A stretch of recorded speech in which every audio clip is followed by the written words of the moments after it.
C5, the baseball problem.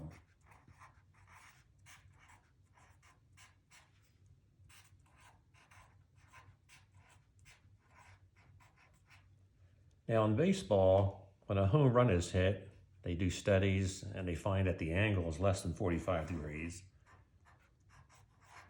It's about 30 degrees.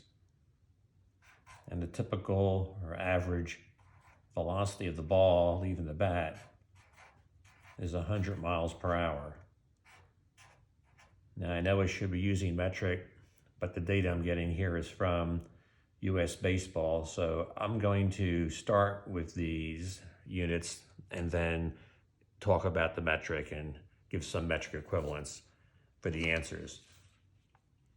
So here is Albert Pujols hitting a home run, and notice that the ball is above the ground. I'm going to say here, estimate 2.6 feet for that. And see that angle, it's going to be around 30 degrees. Okay, so we have here Y naught is 2.6 feet, and then G, which is your 9.8 meters per second squared, is equal to 32 feet per second squared. So we're going to find the range, and then we're going to ask the question, do we clear an 18-foot fence at, let's say, 340 feet away? And then C, we want the time of flight of the ball. There we go. So we write down our equation, Y naught plus, and we have derived this in an earlier section. So I'm writing it down from before.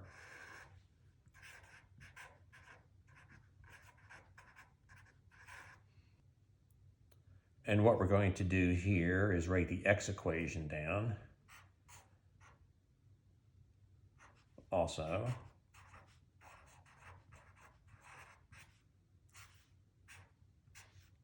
these are our two equations. And now we're going to plug in some numbers. So for the V naught, we want 100, and let's say that's known accurately. Let's go ahead and say 100.1 miles per hour. So I'm given 4 significant figures here. And we want to convert to feet per second. So we're going to go 5,280 feet per mile. And then to get rid of the hours, 1 hour, 3,600 seconds. So these conversions, say, we use a lot in physics. So here the feet will survive because the miles will cancel miles, and the hours here will cancel the hours there. And your seconds are gonna survive also. So it's gonna be feet per second. So when you do that, you get 146.67 feet per second. Now here's an interesting trick I learned, which is useful for people studying physics in the US, since we still using miles and feet. If you look at 60, the 4 significant figures, miles per hour, and if you convert that the same way we did up here, the 5,280 feet per mile, the 1 hour, over 3600 seconds, you get, surprisingly, the four significant figures 88.00. So that's a neat little thing to remember, that 60 miles per hour is 88 feet per second. And then you could convert that miles per hour by just doing a very, very quick calculation with this. So it would be like 88 divided by 60. You would get then this answer quickly without going through all those steps. So for the x, let's go ahead and do this one first. The x is going to be, the V naught is your 146.67, and you want it to hit the cosine of 30, like this, and then multiply by the time, t. So if you work this out, which we'll be needing, is going to be, so when you're doing the problems like this, you know, sometimes you change your path, you may make a different choice. I think what I would like to do is actually go with the y equation next. It's just a preference.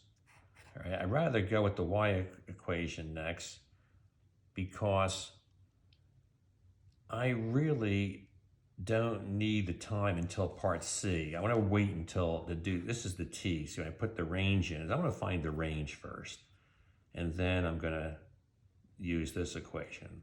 So see, when you're working with problems, you can, you know, change your approach. So here, y is y naught, which is the 2.6, plus the tangent of 30 degrees, and that's going to be multiplying x, and then minus 1/2 is here, and then g is 32. Then I have the x squared. Then I had the v naught cosine theta squared.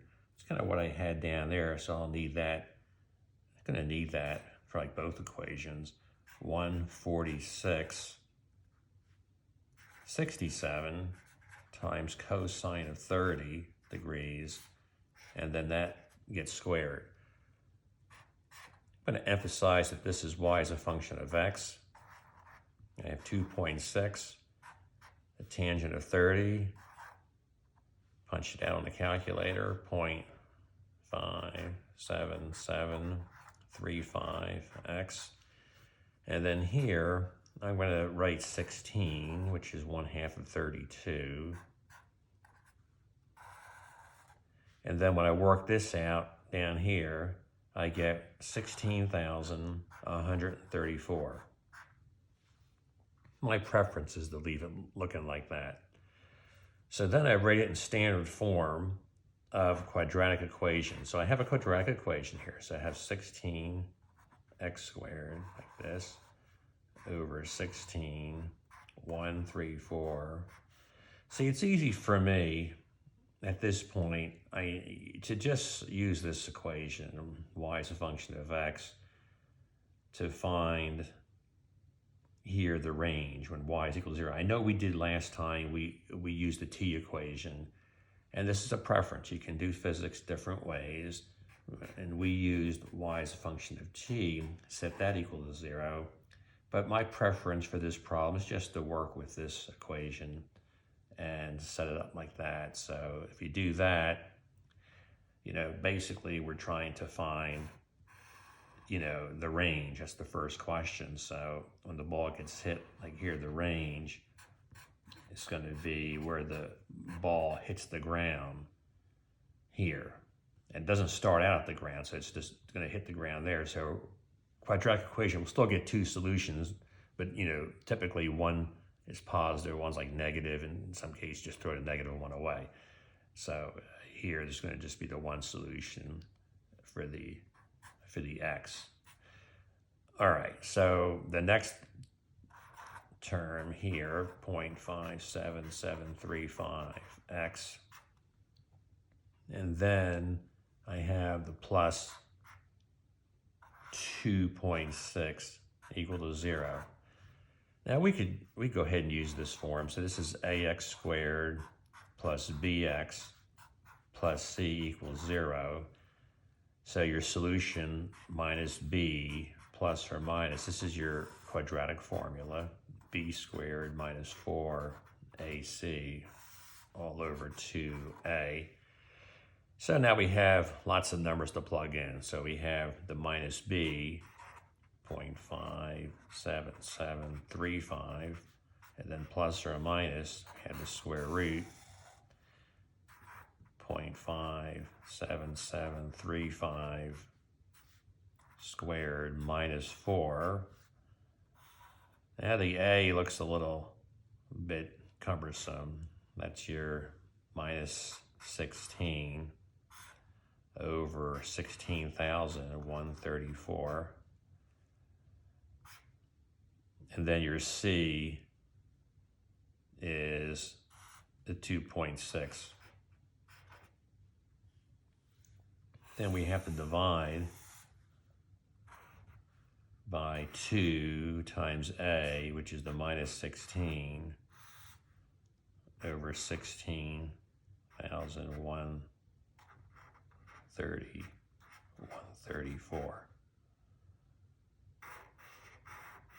All right, so calculator comes out, and then we're going to have here minus 0.57735 plus or minus. When you work all this stuff out, you get 0.58621.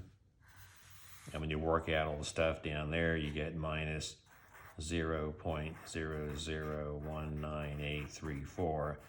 So now you can see that this number here, absolute magnitude-wise, is greater than this one. So if you were to use the plus sign here, this would be positive upstairs, but then that's going to be negative. You'll get an overall negative. You don't want that. So by picking the minus one, then when the minuses cancel, you get all pluses. So that's what we want to do. So we want to use the minus sign there. So when you do that, you get the one solution. This is going to be x, so this is the range. I mean, you got it, because see, this is y is a function of x, and if y is 0, that is the range. So that's going to be here 590 feet when you work it out. And to convert to meters, you would do this. 1 meter is 3.28 feet, and you would get, I'm going to go ahead with two significant figures here. So this is the 180 meters. Now this is way too long of a range, because the air resistance is going to kick in, and the range more typically is around 400 feet for a home run. This is more of your typical, in this range, closer to 400. It could be more than 400, of course, but you're not going to get 600. Like that's way too much. So really, because of air resistance, you're getting 2/3. 2/3 of this, more realistically, would be 120 meters. So 2/3.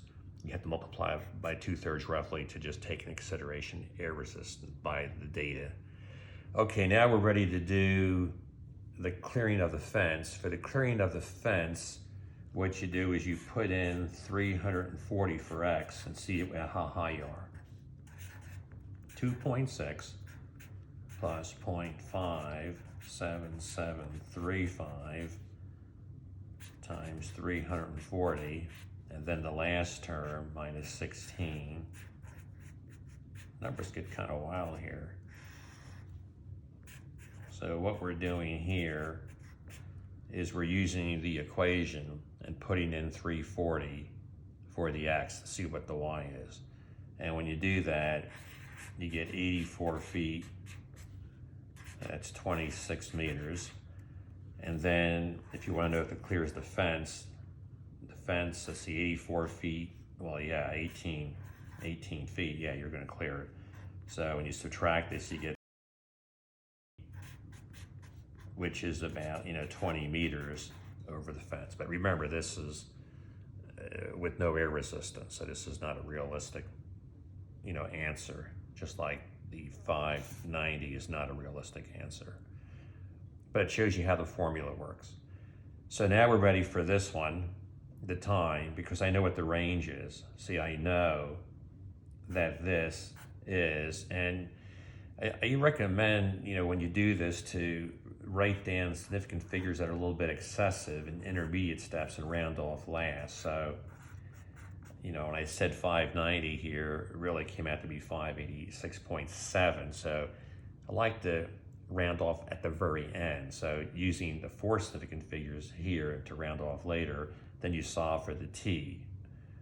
And when you solve for the t here, you get your, this is going to be then the t. When you plug in the numbers and solve for t, you get 5 seconds. Now this is very interesting because that is the average, time for a home run. So what happened here? Well, the air resistance slows the ball down, and then it's going to take longer though because it's going slower. I mean, it cancels out. In other words, this is actually a realistic time, and you might know that from watching baseball games where the announcer on a home run says, "Bam, it's going, gone, home run." So it takes about 5 seconds to say that. So that's interesting that the time comes out realistic.